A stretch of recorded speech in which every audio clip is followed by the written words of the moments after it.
আমি বলি কি সরকারের একটা আইন পাল্টানো দরকার। সেটা হচ্ছে 18 বছরের যে মেয়েদের বিবাহের যে আইনটা লক করে রাখছে, এটা আসলে পাল্টানো দরকার। এটা পাল্টায়া 16 বছর দেওয়া দরকার। আর ছেলেদের যে 21 বছর, এটা মিনিমাম 19 বছর আনা দরকার। কেন আনা দরকার?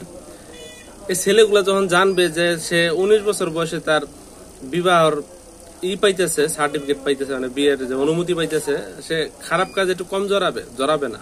আর মেয়েরা তো আমরা জানি ইসলামের দৃষ্টিকোণ থেকে হাইজ হওয়ার পরেই মেয়েরা বিয়ের জন্য উপযুক্ত হয়ে যায়। সেই ক্ষেত্রে এটা আল্লাহ প্রদত্ত একটা সিস্টেম। এখন এটারে আমরা আইন বানাইছি, 18 বছর করছি, কিন্তু 18 বছর করার কারণে মেয়েগুলা যখন উপযুক্ত হয়ে যায় তখন দেখা যায় যে বিভিন্ন দিকে এই বেড়ার চিপায়, ওই গাছের চিপায়, জঙ্গলে, ঝোপঝাড়ে অনেক জায়গায় সে দৌড়াদৌড়ি শুরু করে। খুঁজে পাওয়া যায় না। স্কুলের কথা কয়ে অমুক জায়গায় যায়, এই হোটেলে যায়, ওই রেস্টুরেন্টে যায়। এই জিনিসগুলা তো মা বাবা হিসেবে আমরা অ্যাকসেপ্ট করতে পারি না। তো যখন আমার মেয়েটা জানবে যে তার 16 বছর বয়সে তাকে বিয়ে দেওয়ার যায়, তো ওই হিসাবে সে একটু সমঝোতা করতে পারে। এছাড়াও বাপ মা গুলাও একটু মানে শান্তি পাবে মনের দিক থেকে, যে আপনার যে 16 বছরে আপনি বিয়ে দিতে পারতেন না, 18 বছর পর্যন্ত ওয়েট করতে করতে দেখা যায় 3 ছেলে 4 ছেলের সাথে মেয়েরা আকাম কুকামে লিপ্ত হয়ে যায়। সেটা মা বাবার তো মাথা কাটা।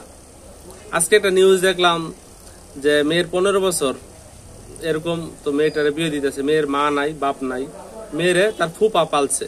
তো এখন স্বভাবতই মেয়েটা ফুপার কাছে বোঝাই, কিন্তু এইখানে ফুপার দায়িত্ব ছিল যে একটা ভালো একটা ছেলে আছে, বিয়ে দিয়ে দিলাম, আমার দায়িত্ব শেষ। এখন 15 বছর হয়েছে, এখন বিয়েটা আইসা ম্যাজিস্ট্রেট ভেঙে দিল আর ফুপারে 10,000 টাকা জরিমানা করলো। আমি বলতেছি না ম্যাজিস্ট্রেট খুব খারাপ কাজ করছে, কিন্তু বিষয়টা একটু বোঝার চেষ্টা করবেন। এই যে এখন কিন্তু বোঝার কাছে বোঝা না, আপনার ফুপার কাছে কিন্তু মেয়েটা কিন্তু বোঝা হয়ে গেছে। হ্যাঁ, এখন কিন্তু চাইলে এই যে অতিরিক্ত 10,000 টাকা জরিমানা, এটাও বেশি হয়ে গেছে।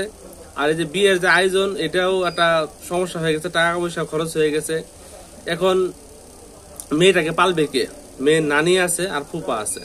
এখন মেয়ের নানি তো কামাই করে না, কামাই করে ফুপা। এখন ফুপা যদি বলে আমি খরচ দিতে পারবো না, দেশের কোন আইন আছে জোর করে তার কাছে খরচ নিবে?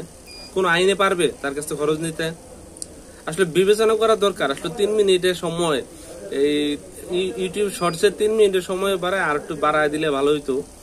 3 মিনিট আসলে মনের সব কথা প্রকাশ করা যায় না। তবুও আপনারা সাপোর্ট করবেন, ভালো থাকবেন, ভিডিওতে লাইক দিবেন, চ্যানেলটা সাবস্ক্রাইব করবেন, আরো উৎসাহ দিবেন আমাকে। আসসালামু আলাইকুম।